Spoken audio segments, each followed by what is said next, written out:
జగిత్యాల జిల్లా మెట్పల్లిలో ప్రకృతి వనాలు ఎండిపోతున్నాయని స్థానిక ప్రజలు ఆవేదన వ్యక్తం చేస్తున్నారు. 2021లో హరితహారంలో భాగంగా వెల్లుల్ల గ్రామానికి వెళ్లే రహదారి పక్కన 3 ఎకరాల భూమిలో 600 రకాలకు పైగా మొక్కలు నాటారు. నాటిన మొక్కలు ఏపుగా పెరగాలనే ఉద్దేశంతో 4 లక్షల వ్యయంతో మొక్కలకు నీటిని అందించేందుకు డ్రిప్ను ఏర్పాటు చేశారు. ప్రకృతి వనాల పేరిట 10 లక్షల రూపాయలను ఖర్చు చేసి వాటిపై నిర్లక్ష్యం వహించడంతో ప్రకృతి వనాలు వికృతంగా దర్శనమిస్తున్నాయి. అధికారులు ప్రత్యేక దృష్టి సారించాలని స్థానికులు డిమాండ్ చేస్తున్నారు. మళ్లీ మొక్కలను నాటి పచ్చదనాన్ని పెంచి ప్రజలకు ఆహ్లాదాన్ని అందిస్తామని పురపాలక కమిషనర్ శ్రీనివాస్ గౌడ్ తెలిపారు. అధికారుల పర్యవేక్షణ లేక లక్షల నిధులు నిరుపయోగంగా నేలపాలైనాయి.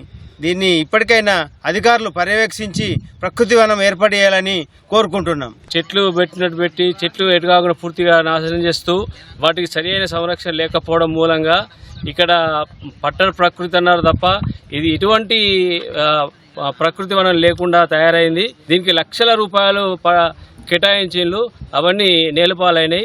ఆటలు ఆడుకోవడానికి కానీ దేనికైనా కానీ పిల్లలకు కానీ అందరికి ప్రజలకు కానీ ఆరోగ్యంగా ఉండడానికి ఎంతో ఉపయోగపడుతుంది. కాబట్టి ఈ పట్టణ ప్రకృతి వనాన్ని అభివృద్ధి చేయాలని ఈ ప్రభుత్వాన్ని మేము డిమాండ్ చేస్తాం. కొంత మెయింటెనెన్స్ లోపం అయినప్పటికీ దాన్ని మళ్ళీ టేకప్ చేసి దాంట్లో కొన్ని మొక్కలు నాటడానికి ప్రయత్నం చేసి మళ్ళీ వాటికి పునరుజ్జీవనం చెందడానికి మేము మా వంతు ప్రయత్నం చేస్తాం.